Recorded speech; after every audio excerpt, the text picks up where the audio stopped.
இன்னைக்கு பார்த்தீங்கன்னா பெரிய படங்களை வரது நான் தப்புன்னு நான் சொல்லலை, வாங்க உலகம் தழுவிய லெவலுக்கு சொல்லுங்கள். ஆனால் இந்த ஊரில் ரிலீஸ் பண்ணுறீங்க, இந்த ஊர் கலாச்சாரம் பண்பாடே இல்லாமல் என்னத்துக்கு இந்த ஊரில் ரிலீஸ் பண்ணணும்? தமிழ்நாட்டு மக்களையும் அவங்களுடைய வாழ்க்கையையும் நம்மளுடைய பொருளாதாரத்தையும் அரசியலையும் சொல்லாத படம் தமிழ்நாட்டில் வரக்கூடாது. இது என்ன தமிழ்நாடு என்ன வந்துட்டு போகிற ஒரு விருந்தாடி இடமா அது? அப்படி இருக்கிற பட்சத்தில் இவர் பாருங்கள், பேருங்களே இந்த காலத்தில் வந்து தமிழில் பேர் வர்றதே கிடையாது படங்களில். இது இங்கிலீஷ் படமா எதுன்னு தெரியல. இங்கிலீஷுக்காரன் கூட இங்கிலீஷை கொஞ்சம் மாற்றி வைக்கிறான், அது எல்லாமே ஆங்கிலத்தில் வருது. இது எங்களுக்கு கன்ஃபியூஷனாக இருக்குது. இது இங்கிலீஷ் படமா, ஒரு வேளை உள்ளே போயிட்டு தமிழில் வர மாதிரி. ஆனால் என் மாதிரி தம்பி படையாண்ட மாவீரன், நாங்கள் ப்ரொடியூசர் கவுன்சில் இருக்கும்பொழுது தோட்டக்கார் பாண்டியன் கேட்டு பாருங்கள், என்ன திட்டம் கொண்டு வந்துட்டீங்களா? தமிழ்னு பேர் தலைப்பு வச்சு எல்லாம் கொண்டு சப்சிடியே கிடையாது. இன்னும் இன்னைக்கு என்னமோ தெரியல, கோளாறு பண்ணி விட்டாங்க எல்லாம். சப்சிடி கிடையாது உனக்கு, தமிழ் தலைப்பு வரணும். அதுக்காக ராமதாஸ் ஐயா வந்து ரொம்ப போராடினார். நாங்கள் அவரோட இணைஞ்சிருவதோட போராடணுங்கிறீங்களா? தமிழில் தலைப்பு வைக்கணுன்றதுக்காக ராமதாஸ் ஐயா எடுத்து போராடினா. சீமான் தம்பி சொல்லவே தேவையில்லை, அவர் எல்லா இடத்துலையும் அவர் பேச்சிலையும் சரி எல்லாத்துலையும் தெரியும், மணிக்கணக்காக தமிழை மறக்காமல் பேசுகிறாரு. ஆக என்னென்னா, தமிழ்நாட்டில் எல்லாரும் ஒன்றாலும் யார் ஒன்றாலும் வாங்க, ஆனால் வழக்கமாக ஆள்றதோ அனுபவிக்கிறதோ எங்ககிட்ட விட்டுருங்க. நீங்கள் விருந்தாடியாக இருங்க. விருந்தாடி உள்ளப்படுத்திவிட்டு உள்ளூர்காரன் தென்னையில் பட்டுக்கிற வேலை இருக்கக்கூடாது. அது வந்து அது இன்னும் அது பைத்தியக்காரத்தனம் இல்லை. அது நான் ஒரு படம் எடுத்து தெரியுங்களா, வரவேற்று செலவுப்பட்டினாவில் ஒரு 7 வீடு வச்சுருப்பார் ஒரு பெரியவர். கவுண்டமணி சார் கொஞ்சம் ஒரு அப்படி மாதிரி தான், எல்லாத்தையும் வாடகை விட்டுவிட்டு எவனும் வாடகை கொடுக்கறது கிடையாது. இவர் கட்சியில் தெருக்கு பின்ன வெளியில் இருக்கிற திண்ணையில் படுத்து கிடப்பார், பொண்டாட்டிக்கிட்ட கட்டுப்பிடிக்கிறதுக்கு இடம் இல்லாமல். அவர் ஓனர். எதுக்கு சொல்கிறேன்னா, இப்படி தான் தமிழ்நாட்டில் இருக்கிறோம் நாம். எல்லாருக்கும் தமிழ் அதான் மறுபடியும் தம்பி சீமாலாம் இருக்கிறதுனால நல்லா இன்னும் கொஞ்சம் அரசியல் பேசலாம். ஏன்னா சீமான் என்பது ஒரு மைக். நான் 10 பேர்கிட்ட பேசுறதுனா சீமான் பேசினா 1,00,000 பேருக்கு போகிறோம். அது என்னன்னா அந்த பொட்டன்ஷியாலிட்டி, தமிழ் ஆற்றல், நம்பிக்கை அதில் பண்ணுறாரு. நான் என்ன சொல்கிறேன், சொல்லிட்டே வந்தேனே டக்குன்னு. இல்லை தமிழில் பேர் வைக்கலாம், வரி சலுகை இல்லைன்னு நான் சொன்னோம். இப்போ டக்குன்னு செக்காச்சு.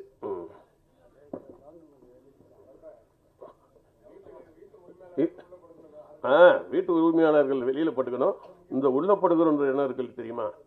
தமிழ்நாட்டில் தயவுசெய்து சொல்கிறேன், யார் வேணாலும் வரட்டும், யார் வேணாலும் இருக்கட்டும், யார் வேணாலும் பிஸ்னஸ் பண்ணு, தமிழ்நாட்டை ஆழம் நினைக்காது.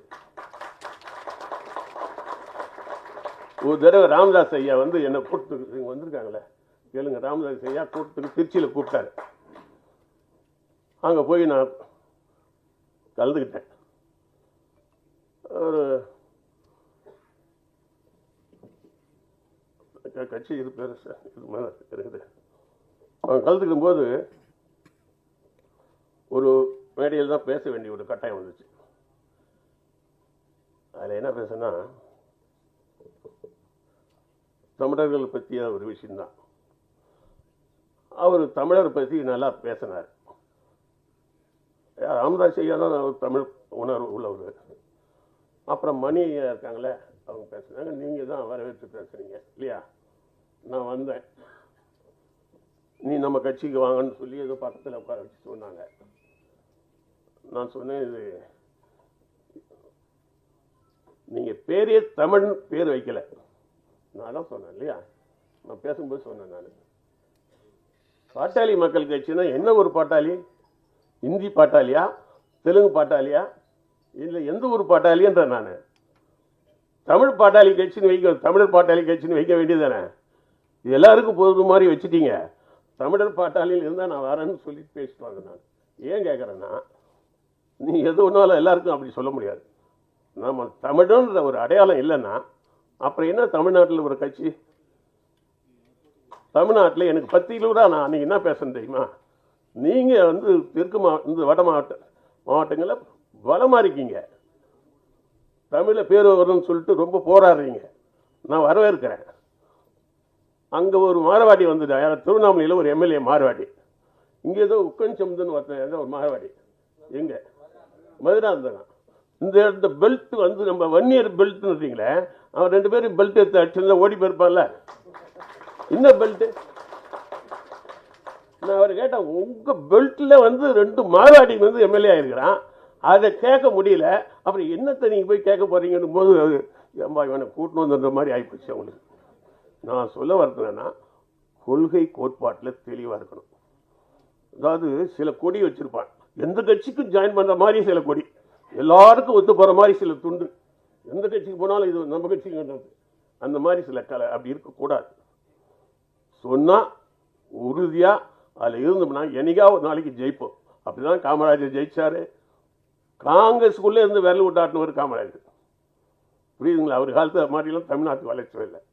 அண்ணா சொல்லவே தேவையில்லை, மறுமலர்ச்சி ஏற்படுத்தினார். இப்படி ஒவ்வொரு விஷயத்திலையும் மறுமலர்ச்சி. தம்பி கௌதம் மேலே எனக்கு என்ன நம்பிக்கை இருக்குன்னா, தமிழன் படம் எடுக்கிறான். இந்த படம் தமிழ்நாடு பூரா நல்லா ஓடணும். அதுக்கு என்ன பண்ணணும்னா, படத்தில் நடிச்சவங்கள அப்படியே வீட்டுக்கு கூட்டு போயிடக்கூடாது. நடிச்சவன், டைரக்டரு, கேமராமேன் எல்லாரும் ஊருக்குள்ளே பிரித்து கொடுத்து, கௌதமன் நீ திருச்சியில் ஓட வைக்கிறது உன் வேலை, ஒவ்வொருத்தருக்கும் பிரித்து கொடுங்க. படம் முடித்து இது நல்ல பெரிய வெற்றி படமாக ஆகிட்டா அப்புறம் இந்த காசை வச்சு நீ பல படங்களை எடுக்கலாம். அதனால் இருக்கிற டெக்னீஷியன்லாம் இப்போல்லாம் என்ன பண்ணான்னா, அந்த நடிச்சு மேக்கப் கழிச்சிட்டு ஷார்ட் முடிஞ்சாவே போயிடுறான்.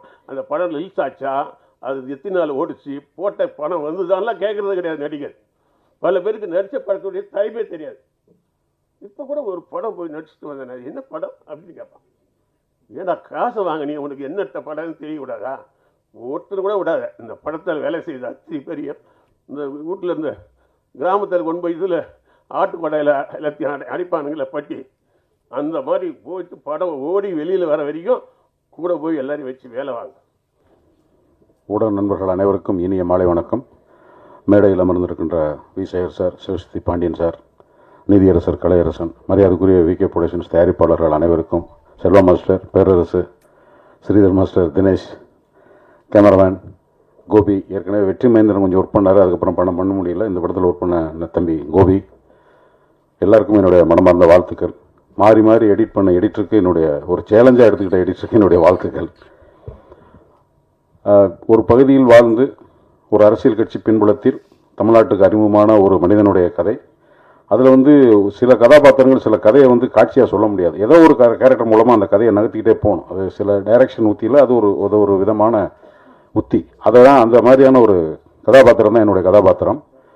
பெரும்பாலும் காவல்துறை அப்படின்னா ஐபிஎஸ் அல்லது டிஜிபி, அந்த பெரிய ஐபிஎஸ் லெவலில் இருக்கிறவங்க, அல்லது டிஎஸ்பி, எஸ்பி, அது மாதிரி பார்ப்பாங்க. பட் கிரவுண்ட் ரியாலிட்டியில் அந்த கான்ஸ்டபிள் கேரக்டர்ஸ் நிறையா ப்ளே பண்ணோம். அதிகாரிகளுக்கும் விசுவாசமாக இருக்கணும், லோக்கல் இருக்கவங்களோடையும் ஒத்து போகணும், உளவும் பார்க்கணும், உளவும் சொல்லக்கூடாது, ரகசியமாக இருக்கணும், ரகசியத்தையும் சொல்லணும். இப்படி எல்லாத்தையுமே கட்டிக்காக்கிற ஒரு என்ன செய்கிறதுனே தெரியாமல் புலம்பிக்கிட்டு மன உளைச்சலோடையும் நோயாளியாகவும் வாழுகிற பலர் ஒரிஜினல் போலீஸுக்கு ஒரு கதாபாத்திரம் தான் என்னோட சினிமா போலீஸ். அது இந்த பக்கம் பேலன்ஸ் பண்ணணும், அந்த பக்கம் பேலன்ஸ் பண்ணணும். இந்த படத்தில் என்ன கௌதமன் எனக்கு கிட்டத்தட்ட ஒரு 25-30 வருடமாக தங்கர்பச்சண்ட ஒர்க் பண்ணுறதுலேருந்து அப்பப்போ எப்போயாவது பார்த்துக்கிறோம், பேசுவோம். திடீர்னு பார்த்தா அவர் அங்கே போராட்டம், இங்கே போராட்டம், இங்கே போராட்டம், என்னடா எங்கே போனாலும் போராடிட்டே. இப்போ ஒரு நாள் பார்க்கும்போது நீ 2010 ஏதோ பாப்பா ஏதோ ஒரு ஃபங்க்ஷன் அட்டன் பண்ணும்போது அந்த ஹோட்டலில் ஃபங்க்ஷனில் பார்த்தோம். அப்போ நான் ஒரு நண்பனை கேட்டேன், உனக்கு சினிமாவோட அரசியல் உனக்கு ஈடுபாடு இருக்காப்பா, உன்னால் என்ன ஐடியாவில் நீ அரசியலுக்கு போகிற? அப்போ சீமான் வரப்போகிறாரு, அது வேறு விஷயம், அதோட கம்பேர் பண்ண வேணாம். நான் கௌதமன்ட்ட கேட்டேன், இது சரியா? நம்ம சினிமாக்காரன்னா இதுக்குள்ள எல்லா உணர்வோடையும் பேசுகிறதும் ஒரு திரைப்படத்தோட சம்மந்தப்படுறதும் அதன் மூலமாக மக்கள்கிட்ட அறிமுகமாகிறதுங்கிறது வேற. ஆனால் அரசியல் கட்சியாக போகும்போது, அரசியல் கட்சி தலைவராக போகும்போது, அதுவும் வேற ஒரு அமைப்பில் தலைவருக்கு கீழே வேலை செய்கிறது வேற.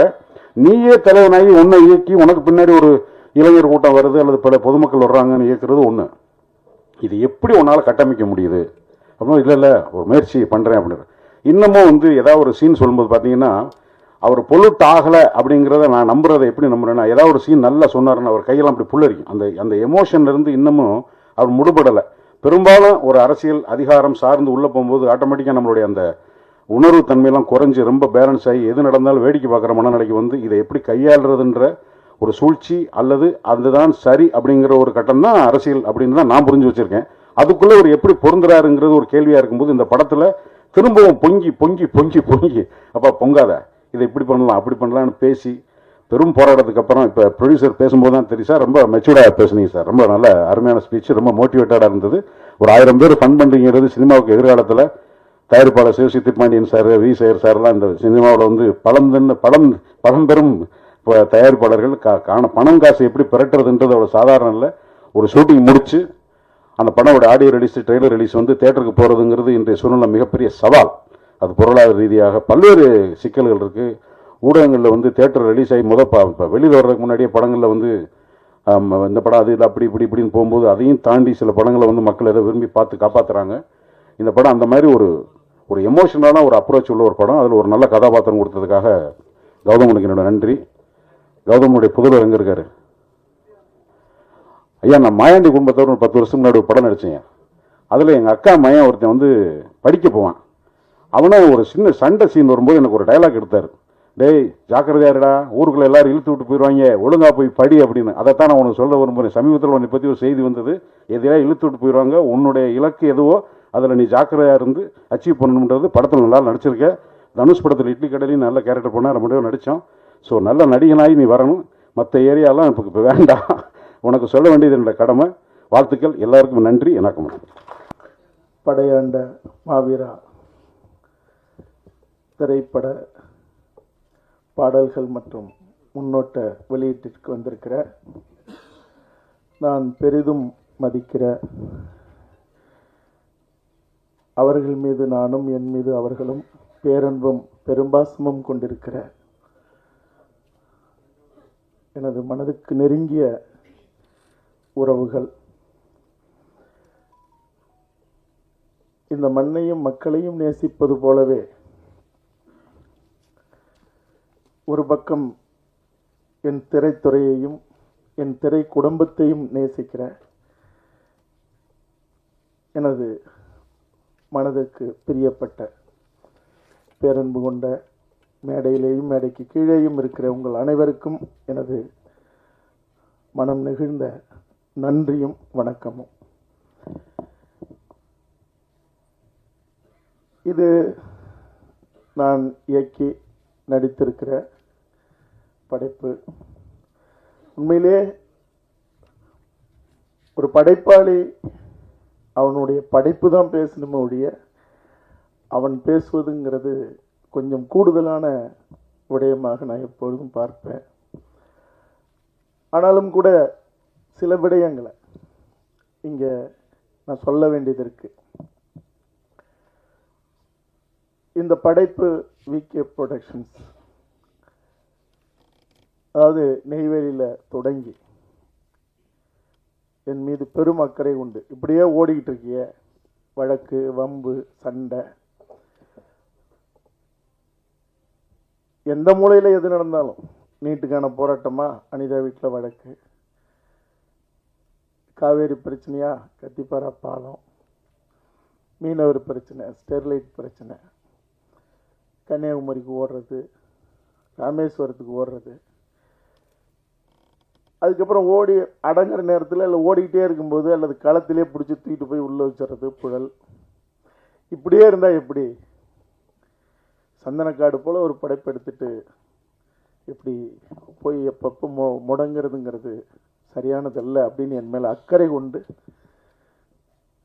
ஐயா கிரியாடெக் பாஸ்கர், ஐயா உமாதேவன், சகோதரர் குரல் அமுதன், ஐயா நீலமேகம், இப்படி எண்ணற்றவர்கள், இங்கே மருத்துவர் மோகனசுந்தரம் ஐயா, இப்படி எல்லாருமே சேர்ந்து இல்லை அப்படின்னு சொல்லி இப்படி ஒரு படைப்பு செய்யலாம் அப்படின்னு அது அங்கே உருவாகி, அதன் பிறகு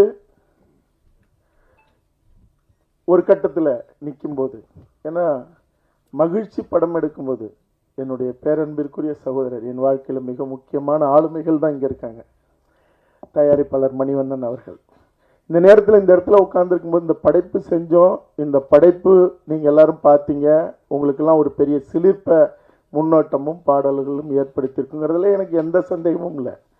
படம் பார்த்ததுக்கு பிறகு படம் முடியும் போது இந்த மண்ணில் மட்டும் இல்லை, பார்க்கிற ஒவ்வொரு மனசுலையும் ஒரு பெரும் பேரதிர்வு ஏற்படும். நான் அதை உறுதியாக சொல்கிறேன். 30 கலைஞர்கள், பின்னணி குரல் கொடுக்குற கலைஞர்கள், பெண்கள் ஒரு 10-12 பேர், இளைஞர்கள், குழந்தைங்க, பெரியவங்க, இப்படி எல்லாரும் சேர்ந்து இந்த கூட்டு குரல் கொடுக்கறதுக்கு டப்பிங்கில். அப்போ வந்தவங்க அங்கங்கே பார்த்துக்கிட்டே இருந்தாங்க. கூட்டம் கத்துறது எல்லாம் பார்த்துருப்பீங்க, பெரும் கூட்டம், அந்த பெரும் செலவு, அதில் தான் நிறைய விவாதங்கள்லாம் நடக்கும். படத்தில் நடந்த சண்டையை விட நேரில் எங்களுக்குள்ள நிறைய சண்டை நடந்திருக்கு. ஆனால் ஒரு இடத்துல அப்படி ஒருத்தர் சாயும் போது ஓடி வந்து கட்டி பிடிச்சி தூக்கிறதும் அரவணைக்கிறதும் உச்சி முகர்கிறதுங்கிறதும் இந்த படைப்பில் நிறைய நடந்துக்கிட்டே இருக்கு. ஆக அந்த 30 கலைஞர்கள் ஒரு அறைக்குள்ள உட்காந்து கூட்டத்தில் கத்துறாங்க. அங்கங்கே காட்சி, கத்துறது, அழுவுறது, கோஷம் போடுறது, அப்படி இருந்தது.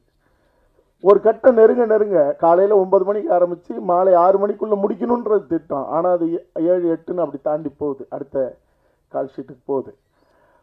அப்போ ஒரு கட்டத்தில் பொறுக்க முடியாத அவங்க, ஏங்க அந்த ஒரு சீனை முழுசாக காட்டுங்களேங்க, ஏங்க அங்கே கத்தி விட்டு அப்புறம் கடைசியாக காட்சி முடியும் போது அது சரி ரைட் அப்படின்னு சொல்லி பாருங்க, இந்த காட்சியை பார்க்கணுமா பாருங்க அப்படின்னு பார்க்க விட்டேன். இறுதி கட்ட காட்சி, இந்த படைப்பின் உண்மை நாயகன் மருத்துவமனையில் ஐயா நீதியரசர் அவர்கள் சொன்னது போல 100கணக்கான கோடிகள் இல்லை, இந்த உலகம் அதிர்ந்து போகும். வேற 5000 ரூபாய்க்கு கூட கழுத்தறுத்து கொலை பண்ற கூட்டம் இருக்கிற இன்றைய சமூகத்தில் 1000 கோடி ரூபாய் விலை பேசப்பட்ட நிலையில தன்னுடைய இடது காலால எட்டி உதைத்தவன் உலகத்தில் எங்கேயும் பார்க்க முடியாது. இந்த படம் வரும்போது அந்த பேருண்மைகள்லாம் தெரியும் போது அதிரும் மனித மனங்கள். அவன் சாதியாக இருக்கிறான், மதமாக இருக்கிறான் அப்படிங்கிறதுலாம் முக்கியம் இல்லை, இல்லை வேற்று மொழியாக இருக்கிறான், மனிதனாக இருந்தாலே போதும். முதல் முறையாக தமிழ் திரை வரலாற்றில் முடியாதுட்டாங்க. எனக்கும் அவர்களுக்கும் கடுமையான வாக்குவாதம். ஆனால் நான் படத்தை எடுத்து முடிச்சு கொடுத்தேன். கொடுத்ததுக்கு பிறகு நீங்க அவ்வளவு பெரிய மாவீரனுடைய வரலாறு இவ்வளவு செறிவாகவும் இவ்வளவு வலிமையாகவும் சொல்லும் போது ஏன் அவருடைய படத்தையே நீங்க தொடக்கத்தில் போட்டு சமர்ப்பணம்னு நீங்க செய்யக்கூடாதுன்னு என்னை கேட்டு அப்படிதான் நான் பதிவு பண்ணியிருக்கேன். ஆமா, இது காடு வெட்டி குரு அவர்களுடைய ஒரு பெரு வரலாறு, வீர வரலாறு. இந்த சந்தன வீரப்பன் தொடர், ஆமாம் சந்தனக்காடு அந்த தொடர் வரும்போது பார்த்து நான் வியந்தப்போ, நானும் தம்பி அடிக்கடி பேசிக்கிறதுனால பாராட்டிக்கிட்டு இருந்தேன். அப்போ நான் எங்கள் தலைவர்கிட்ட சந்தித்து பேசிக்கிட்டு இருக்கும்போது அப்போ எங்கால பேச்சு வந்துருச்சு, வீரப்பனுடைய பேச்சு வந்துருச்சு. அப்போ பேச்சு வரும்போது அவருக்கு அவர் மேலே பெரிய மதிப்பு, வீரப்பனார் மேலே பெரிய மதிப்பு. அது காரணம் அது எனக்கிட்ட சொன்ன வார்த்தையை நான் பதிவு செய்கிறேன். நம்ம இனத்தில் அந்த இடத்துல ஒரு வீரன், அந்த இடத்துல ஒரு வீரன், அதனால எனக்கு அவரை ரொம்ப பிடிக்கும் அப்படின்னு. அவர் கண் பார்வை கொஞ்சம் மங்கிருச்சு அப்படிங்கிறது அப்போ அவருக்கு சொல்லப்பட்டிருக்கு. அப்போ அது இங்கே அழைச்சிட்டு வந்து இங்கே மருத்துவம் செஞ்சிடலான்னு தான் அதுக்கு பெருமுயற்சி எடுத்தவர் எங்கள் தலைவர். அதை கொடுத்து ஒப்படைக்க சில ஆளுகள்கிட்ட கொடுத்தது, அந்த செய்தி கசிஞ்சு அது உளவுத்துறை வந்து ஈழத்தமிழில் உள்ள போய் பேசி அது பெரிய திரைக்கதை நடந்துச்சு. அந்த வேற நடந்துச்சு. எப்படி இறந்தாருன்னு கேட்டபோது நீங்களும் தெரிஞ்சுக்கணும்ல அந்த அதில் இது சுற்றுலா ஒன்றும் சொல்லலை, செய்யலை. உறவுக்காரர்கிட்ட அவருக்கு வழக்கமாக கொடுக்குற இடத்துல மோரில் விஷத்தை கலந்து கொடுத்து கொண்டுட்டாங்க. அது ஆங்கில படம் போல் இருக்கும் பாருங்க. எல்லாரும் மோரை குடிச்சிடுறாங்க. குடிச்சிட்டு போய் அந்த ஓடையில் வாய் கழுவ போகும்போது ஏதோ இருக்குது இதில் மயக்கமாக வருது, இதை குடிச்சிடாதீங்கன்னு சொல்ல திரும்பும்போது நம்மளால் குடிச்சிட்டு இருந்துறாப்புல. எப்படி இருக்கு பாருங்க.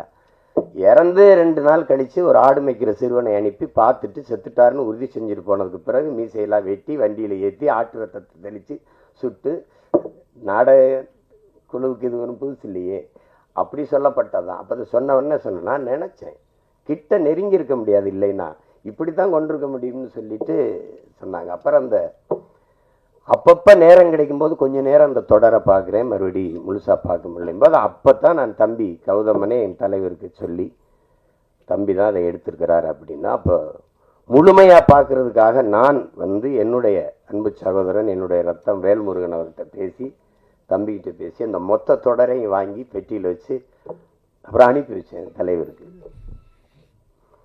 அதில் கௌதமன் எவ்வளோ பெரிய படைப்பாற்றல் கொண்ட ஒரு படைப்பாளி என்பது அது தெரியும். அந்த அதுக்கப்புறம் இப்போ படையாண்ட மாவீரா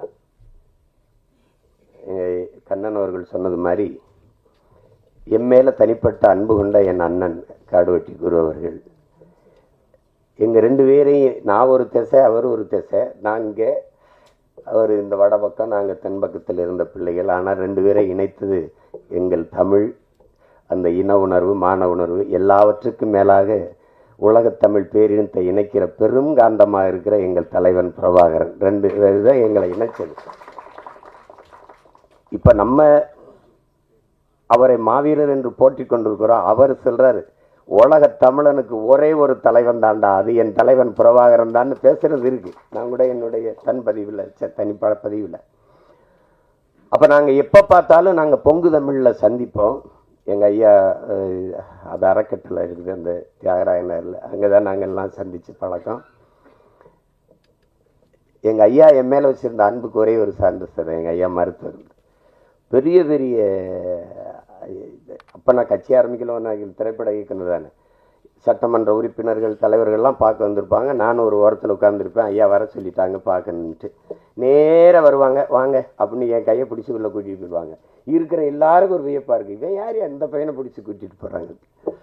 அப்புறம் போய் பேசிட்டு நான் வந்த பிறகு மற்ற ஒவ்வொருத்தராக சந்திப்பாங்க. அதில் எங்கள் ஐயா என் மேலே வச்சுருந்த அந்த பற்று இன்னைக்கு வரைக்கும் எனக்கு நெகிழ்ச்சியாக இருக்குது. அப்போ அந்தப்போ நான் எங்கள் அண்ணன் காடுவெட்டி குரு இருப்பாங்க. அப்போ நிறைய பேசுவோம். அப்போ அந்த நேரம் ஈழப்ப சிக்கல்களை பேசுவோம், தலைவரை பற்றி பேசுவோம், மொழி குறித்து பேசுவோம், போராட்டம் குறித்து பேசுவோம். அப்போ தான் நாங்கள் தமிழ் பாதுகாப்பு இயக்க வச்சு மொழி மீட்சிக்கு பாடுபட்டோம். இல்லைன்னா 85 வயசில் தமிழை தேடி ஒரு தலைவன் இந்த நாட்டில் நடந்து போகிறாரு தெருவில்லைன்னா அது எங்கள் ஐயா மருத்துவர் ராமதாஸை தவிர அவர் இருக்க முடியாது. அப்படிப்பட்ட அன்பு என் மேலே எங்கள் அண்ணன் காடுவெட்டி குரு அவர்களுக்கு. என் தம்பி சொன்ன அந்த மருத்துவமனை காட்சியில் நான் ஒரு மருத்துவமனையில் மருத்துவம் எடுத்துக்கொண்டு இருக்கும்போது அவரை பார்க்குறதுக்கு சென்று பார்க்க முடியல. அவர் சிறப்பு சிகிச்சை பிரிவில் இருந்தார். அது இன்னும் என் கண்ணுக்குள்ளே இருக்குது. அவ்வளோ பெரிய ஒரு தனி மனிதன் அப்படிங்கிறது, எல்லாராலையும் ஒரு மனிதன் நேசிக்கப்படுறது ரொம்ப கடினம், ரொம்ப கடினம். குருனா ஒரு நிமிர்வு, குருனா ஒரு தினசுறது, ஒரு வீரம், ஒரு அச்சம் தெரிச்சு பறக்கும். அதாவது அது அப்படி ஒரு ஆள். அது இயல்பான மனிதன். பெரிய இலக்கியம் அப்படி பேசுறது, அந்த மாதிரி பேசுறது இயல்பாக தான் பேசுவார். ஆனால் ஒவ்வொரு வார்த்தையிலையும் அந்த பாசம் இருக்கும், அன்பு இருக்கும். அப்படி ஒரு நெருக்கமான எங்கள் அண்ணன். அவர் வீட்டில் வரவேற்பு அறையில் மாட்டப்பட்ட ஒரே படம் எங்கள் தலைவன் பிரபாகரன் படம் தான். அதை என் தம்பி அந்த படத்திலே பதிவு பண்ணியிருக்கிறாப்புல. ஆனால் தனிக்கு அதை விட்டுட்டது. தலைவர் படம் வர்றதுன்னா நாங்கள் சோரொட்டியில் ஓட்டானே கிழிச்சு போட்டு போகுது. ஆனால் அதை விட்டுட்டது. அது என்னன்னு தெரியல. நான் கூட சொல்லுவேன், படத்தை பார்த்து எப்படி பயப்படல, அவர் படையை பார்த்து எப்படி அப்படின்னு. 3ஆம் உலகப்போர் இனிமே வருதுன்னாங்க. அதெல்லாம் இல்லை, நாங்கள் 3ஆம் உலகப்போரை செய்த இனத்தின் மக்கள். ஏன்னா ஒரு தலைவனை ஒரு இனத்தை அழிக்க உலகம் முழுமைக்கும் படையை திரட்டி வந்தது எங்களது 22 நாடுகள் சேர்ந்து பிரபாகரன் என்கிற ஒரு தலைவனின் படையை எதிர்த்து போரிட்டு இருக்கு. அப்படின்னா இது உலக போரா இல்லையாங்கிறத நீங்கள் தான் முடிவெடுத்துக்கணும். அப்படிப்பட்ட ஒரு அண்ணன் என்னுடைய காடுவெட்டி குரு அவர்கள். குருன்னா மானம், வீரம் எல்லாம் சேர்ந்து தான் அந்த ஒரு மகன் அவர். அப்போ இங்கே பேசியவர்கள்லாம் சொன்னாங்க பாருங்க, பணமா இனமானா இனத்தின் பக்கம் நிற்கக்கூடிய ஒரு வீரன், ஒரு தமிழன் அவர். அப்போ அப்படித்தான் நீங்கள் மண்ணை காக்கிற போராட்டத்தில் எதற்காகவும் மண்ணை விட்டு கொடுக்காததான் மாவீரனாக இருக்க முடியும். அதே தான் எங்கள் தலைவருக்கும். என் தாய் நிலத்தை இன்னொருத்தன் அடிமைப்படுத்தி ஆள அனுமதிப்பவன் எப்படி வீரனாக இருக்க முடியும்? என் தாயின் மடியில் இன்னொருத்தன் தலை வைத்து படுக்க எந்த மகன் சம்மதிப்பான்? அந்த உணர்வின் எழுச்சி தான், அதுதான் புரட்சியாகவும் போராட்டமாகவும் வருகிறது. அதை சிலர் என்ன பண்ணுவாங்க, இது கலவரம், தேவையில்லாத போராட்டம், இது வெட்டி வேலை, இப்படி பேசுறதுக்கு. அதான் என் தம்பி உணர்வு பூர்வமாக அதை எடுத்து உரைச்சார். அது பார்க்குறவனுக்கு தான். வெள்ளக்காரனுக்கு காந்தியே பயங்கரவாதி தான், காந்திக்கு பகத்சிங் கூட தீவிரவாதி தான். இப்படிதானே இருக்குது அது. இப்போ எங்கள் பார்வையில் எங்களுக்கு எங்கள் தலைவன் பிரபாகரன் யார், எங்களுக்கு எங்கள் அண்ணன் காடுவெட்டி குரு யாருங்கிறது தான். நீங்கள் எப்படி பார்க்குறீங்க? நீங்கள் வீரப்பனையே இன்னும் மாயாவி சந்தல கடத்தல்காரன் திருடன் தான் நீங்கள் கற்பிச்சிங்க. எங்களுக்கு அவன் வனக்காப்பாளன், பிரபாகரன் இனக்காப்பாளன். அப்படி தான் நாங்கள் பார்ப்போம்.